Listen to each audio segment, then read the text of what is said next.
여러분 반갑습니다. 오늘도 새벽 돌베개에 나오신 모든 성도님들을 주님의 이름으로 환영합니다. 새롭게 5월이 또 시작되었는데요. 또 5월에 또 새롭게 시작되는 또 하나님의 말씀인 사도행전을 통하여서 우리 가운데 또 사도행전의 놀라운 또 성령의 임재와 같은 사건들이 우리 가운데도 일어나기를 또 간절히 소원해 봅니다. 오늘 우리에게 주시는 사도행전의 첫 번째 말씀은 사도행전 1장 3절로 8절까지의 말씀입니다. 예수께서 고난을 받으신 뒤에 자기가 살아계심을 여러 가지 증거로 드러내셨습니다. 그는 40일 동안 그들에게 여러 차례 나타나시고 하나님 나라에 관한 일들을 말씀하셨습니다. 예수께서 사도들과 함께 잡수실 때에 그들에게 이렇게 분부하셨습니다. 너희는 예루살렘을 떠나지 말고 내게서 들은 아버지의 약속을 기다려라. 요한은 물로 세례를 주었으나 너희는 여러 날이 되지 않아서 성령으로 세례를 받을 것이다. 사도들이 한자리에 모였을 때에 예수께 여쭈었다. 주님께서 이스라엘에게 나라를 되찾아 주실 때가 바로 지금입니까? 예수께서 그들에게 말씀하셨다. 때나 시기는 아버지께서 아버지의 권한으로 정하신 것이니 너희가 알 바가 아니다.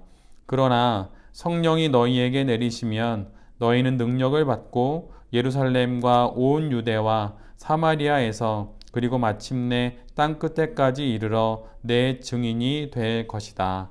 아멘. 오늘은 사도행전 1장의 말씀을 갖고 하나님의 행전 이런 말씀으로 함께 하나님 말씀을 나누도록 하겠습니다. 오늘부터 우리가 함께 묵상하는 사도행전은 성경의 순서에 의하면 요한복음 다음에 배치되어 있습니다.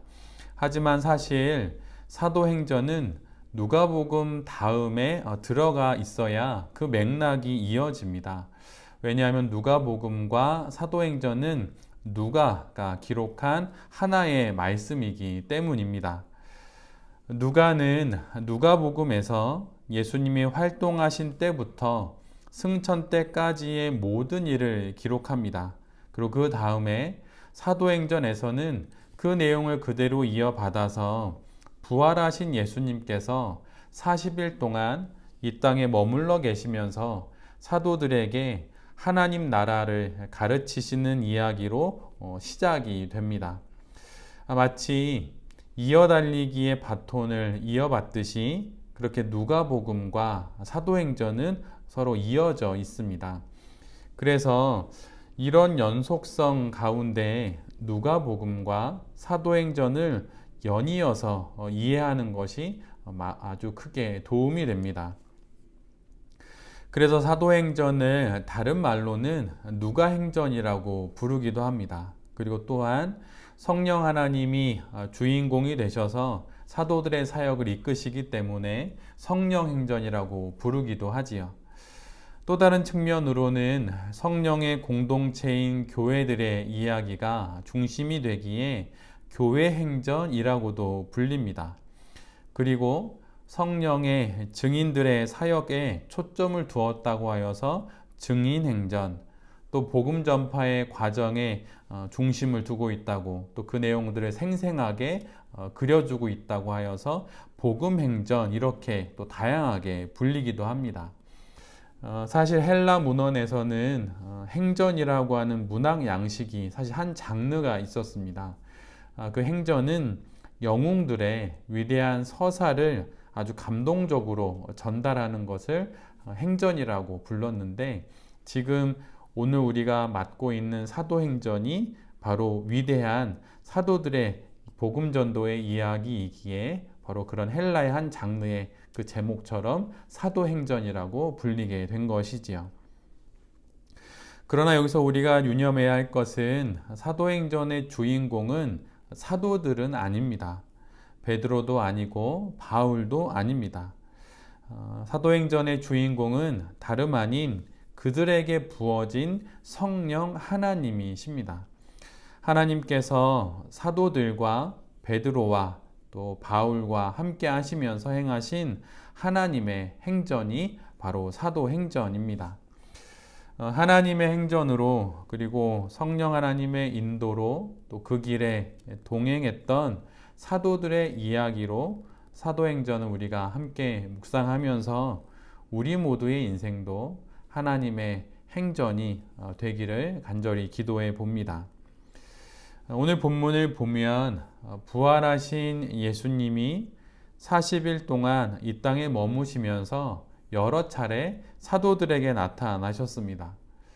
복음서와 달리 사도행전에서는 그런 예수님을 만난 사람들을 제자라 부르지 않고 사도들이라고 호칭합니다.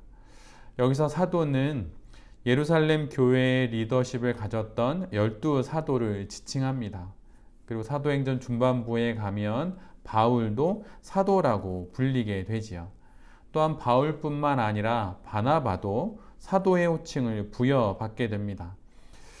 그 제자와 또 사도 이 호칭이 동일한 사람들에게 좀 달리 붙여지게 되는데 그 의미는 제자는 개인적인 부르심의 분위기가 있고 또 사도는 교회를 위한 어떤 사도로서의 부르심을 더욱더 잘 드러내기 때문에 그렇게 정체성이 바뀌는 것을 표현하기 위해서 사도행전에서는 제자라고 부르기보다는 사도라고 부르게 됩니다.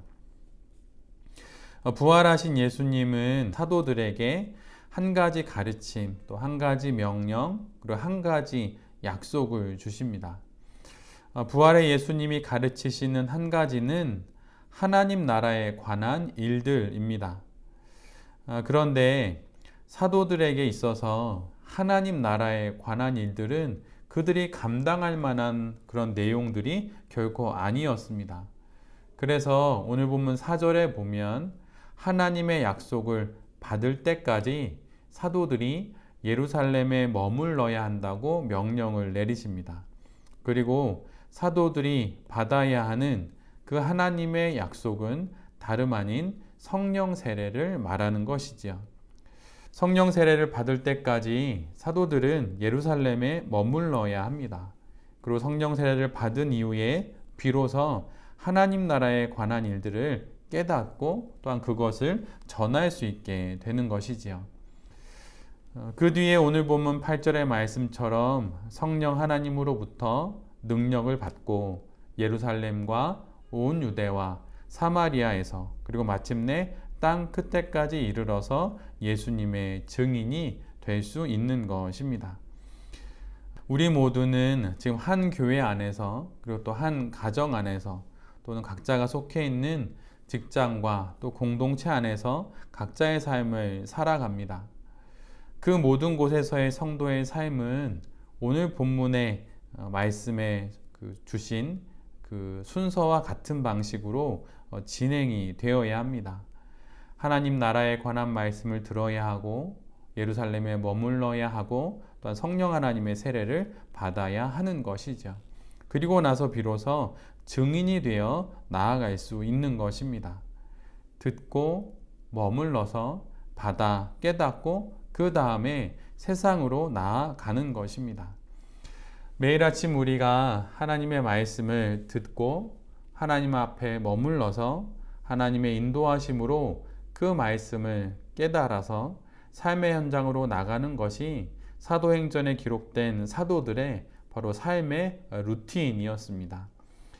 이처럼 우리를 향한 우리의 인생을 향한 하나님의 말씀을 우리도 먼저 들어야 합니다. 나가서 무엇인가 나의 생존을 위해 아니면 하나님을 위해 무엇인가 한다고 말하기 이전에 하나님 앞에 머물러서 하나님의 말씀을 먼저 듣고 들은 그 말씀을 하나님의 조명해 주심으로 인하여서 잘 깨닫고 그 깨달은 말씀으로 세상에 나아가서 삶을 살아야 하는 것이지요. 오늘도 우리에게 주신 하나님의 이 말씀을 따라서 예루살렘에 머물러서 성령을 받았던 사도들처럼 그렇게 우리의 삶도 그렇게 성령의 인도하심으로 또 잘 살아가는 우리 모두가 되기를 간절히 바랍니다. 오늘부터 28장에 이르는 사도행전을 우리 모두가 묵상하게 됩니다. 하나님께서 우리에게 알게 하시기를 원하시고 또 깨달아 성령을 받아 행하시기를 원하시는 일들이 분명히 우리에게 있겠죠. 그 모든 것들을 사도행전을 묵상하면서 우리 모두가 경험하고 또 경험한 그것을 세상 가운데 나아가 전하게 되는 우리 모두가 될 수 있기를 바랍니다. 새로운 달, 또 새로운 하루를 성령 하나님과 함께 또 새롭게 시작하면서 힘내어서 또한 이 하루를 살아가는 새벽 돌베개의 모든 성도님들과 또 이 말씀을 전하는 제 자신이 될 수 있기를 간절히 기도드립니다. 아멘. 기도하겠습니다. 주님, 새로운 말씀, 사도행전을 주시니 감사합니다. 새로이 시작하는 새로운 5월에 제자에서 교회의 사도가 되어 위대한 삶을 살았던 믿음의 선인들처럼 우리의 인생도 하나님의 행전이 되게 하여 주시옵소서. 새롭게 시작합니다. 주님, 우리에게 성령 세례를 주시고 깨닫게 하시고 증인이 되게 하여 주시옵소서. 이 모든 말씀 예수 그리스도의 이름으로 기도드립니다. 아멘.